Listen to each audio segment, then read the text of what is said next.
Today on Pets Ab Life, we are thrilled to welcome Arden Moore. She's a renowned pet expert, author of 26 books and counting, and the host of 2 shows, Four-Legged Life and the O Behave podcast. Arden is a certified first aid instructor for pets and has dedicated her entire career to educating pet owners about how to keep their furry friends safe and happy. And so with the 4th of July just around the corner in a couple of days, Arden's going to share some essential safety tips for us to ensure our dogs stay calm and protected, and cats too, during the holiday. Welcome to the show, Arden. Hey, pause up, Kristen. Nice to see you again. I Great love DogTV. Hello. And What's this that? is Pet Safety Dog Kona. Pause up. Hi, Kona. It's always Arden. great when we have a guest who's willing to parade their animals out in front of us, because it's the most exciting part of my day. Arden It is. always. She's more talented than any of us. I'm Yeah. sure. Yeah, that's Hey, certainly more talented than I am. And Casey and Kona always join Arden in her interviews, and she always brings really cool props too. So Arden, like there's so much we could talk to you about, but why don't we just start with, since 4th of July is in 2 days, can you give us some safety tips for both our cat and dog critters as we lead up to the big holiday? Absolutely. You know, we want to celebrate with a bang, but unfortunately for our dogs and cats who hear so much better than we do, this is not on their bucket list of favorite holidays because of the sheer noise. It's unexpected. It could, they'd be sleeping and all of a sudden, boom, boom, boom, and they don't know what's going on. So fortunately, we need to keep these pets inside in a cozy room that is blocking the noise of the fireworks. Do not take your dog just because you'd like to wear them in a red, white, and blue celebratory outfit to a 4th of July fireworks. They can bolt off their leash, their harness, in panic. Let them stay home. Turn on some dog TV. Do something. Give them keep busy toys that work their noodle and distract them. But please understand, noise phobia is a big deal, and some pets can really panic. That's so true. You know, we were talking about at the top of the show how, animal shelters say that the day after the 4th is the busiest day of the year because so many lost pets who have panicked on the 4th of July, or it doesn't have to even be on the 4th, because as you know, people start sending out fireworks the whole week before. I live in Texas. Trust me, it's a whole big So It's more like a week-long celebration there. Yeah. Wow. Well, the big key too is ID tags. Kona. Kona has her collar, and it's embroidered with her name and my cell. Oh, smart. Which is very nice, rather than trying to look at a dog's ID way and then you lose your nose. And also the metallic tags wear. And if you don't get them changed every couple years, you'll actually not be able to read it anymore. So if you do have one of those, spin it around to the back and look at it from the back, because the mouth is there and you're here. But also make sure your pet is got a microchip ID. We ended up getting our little dog, Emma, during COVID. She had been dumped out. No ID, no microchip, full of heartworms. But come here, Emma. The little one here says, I have an ID and I have a microchip. I am a member of Arden's family. That's right. That's so adorable. That's right. Well, let's talk about cats. We tend to gloss over kitty cats when we talk about July 4th safety. So cats don't appreciate the loud noises either. About that. Well, okay. That's so adorable. That safety cat, Casey, he goes, I'm an indoor boy, but I have a microchip. I have an ID. And Arden's keeping me safe in our back bedroom he actually likes dogs. So he's watching DogTV during the 4th of July.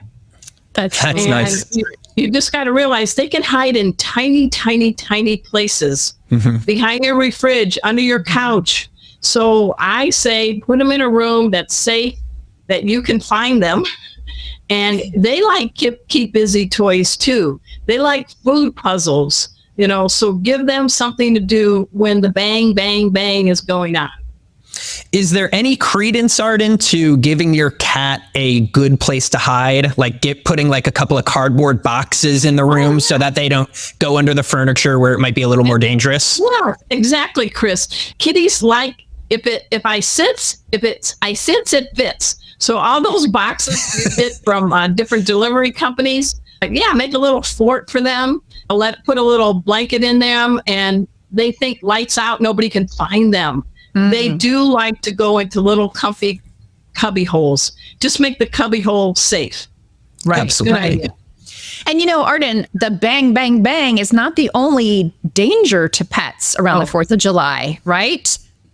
We want to have a cookout, and we're going to have corn on the cob. And I got to tell you guys, corn on the cob. The cob does not digest in the belly of a dog or a cat. It's salty, it's buttery, it's hot. It could burn their mouth, their throat. If they get those metal prongs, because they grab the corn off the grill, you're going to spend the holidays at the emergency vet having emergency surgery. And I want to talk about chicken legs too. If you're not watching us, Arden actually has a chicken leg that she is showing us right now. And there's a lot of little bones in it and splinter. I mean, the smell from the grill is a beckoning for a dog who wants to grab and run. And you chase them and they bite harder and faster, and there could be splinters. So dogs at picnics and cookouts, they need to be on leashes and away from the grill. And well supervised is the other part of that is the supervision. It's not a good day to sort of let your dog do what they want in the backyard. There's lots of present dangers, choking hazards, and you said at the top of this segment, they could bolt. Even if your dog has no history of doing that, they're going to think something is wrong, and instinct takes over. They are still animals at the end of the day. Yeah, when you're faced with something, you're gonna freeze, you're gonna flee, you're gonna fidget, or you're gonna fight. Yep. And during the noisy time of the holidays, there's many dogs and cats that will flee to feel safe. Just getting back to the food topic real quick, it's also a really good idea to ask your guests to please not feed the pets. Because, sometimes, sometimes people don't, they're not thinking. They might be having a couple of, beers or cocktails or whatever, not thinking. Maybe they don't have a pet and they don't know any better. So make sure your guests know, do not feed the animals. Yeah, have some healthy treats for the pets, portion control. Because can you imagine having a backyard cookout and every guest has sneaked a bunch of food off their plate to your dog? They're going to turn into a hairy ottoman. And obesity is not good. Salt is not good. Butter is not good. So what is good for us, or just something we enjoy for a holiday, may be downright dangerous for dogs. Pancreatitis is no fun. Yeah. And the guests won't be there to pay the vet bill when you have to go to the emergency room. That's true. That is certainly true. Oh, so Arden, I mentioned at the top in the intro that you've written 26 books. That is amazing. Well, I have very strong typing fingers. And I used to be a newspaper reporter for 20 years. But what I like is giving out good information in a fun way and have it with good documentation. So got a lot of veterinarians and animal behaviorists that are my go-to people. I mean, my latest two books are the Dog Behavior Answer book and A Kid's Guide to Dogs. Oh. And Kona's in the book. Kona's very helpful in this book. Awesome. And so knowledge is power. And I hope people would like to get their paws on those books. Yeah, A Kid's Guide to Dogs is awesome. It's challenging to teach children the proper way to interact with an animal. I mean, you see all those videos of kids trying to pet dogs like this because they don't have the fine motor. Exactly. Yeah. So that's a great little resource there for parents. Well, and we teach kids the doggy ABCs: ask permission, be sniffed, and carefully pet the back. That's great. Yeah, you just made the point I was going to make, Arden. I mean, as much fun as you are to listen to, you're just as fun to read. I've read some of your books, and you just have such a masterful way of educating people in a really fun way, in a way that they can, a way that kids can remember, adults can remember. So I just wanted to give you, paws up for that. Yeah. Where can we find your books? Believe it or not, Amazon. Amazon. It's on in print, and also go to ardenmoore.com and check out my pet first aid classes, Pet First Aid for You, because we make learning pet first aid fun. I even tell dad jokes in class. I'm signing up right now. I'm on the website. Dad jokes and some pet CPR. You could count me in. Oh, sorry, Chris. Keep going. No, go ahead. I was just going to say, I think we should have Arden back one of these days to talk about pet CPR. Yeah, I mean, that's a great skill to have. It's one you never want to use, but you always want to keep in your back pocket.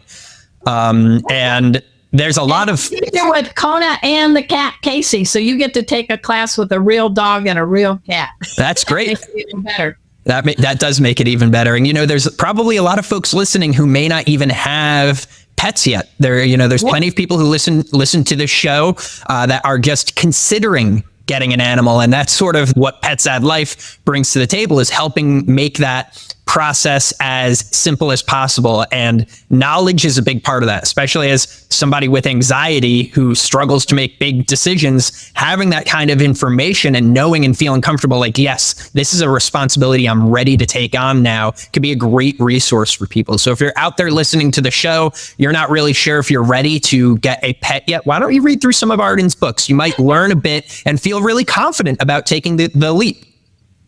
Well, thank you, Chris. Yeah, I'm a better human because of the cats and dogs in my life. And Casey, my cat, and Kona, my dog, are both therapy pets, and we give back in the community. But you should see them; they rock it in a pet first aid. That's awesome. That's awesome. Well, thank you so much for joining us today, Arden. Thank you both, Chris and Kristen. I appreciate being on your show. Anytime. Pets Add Life.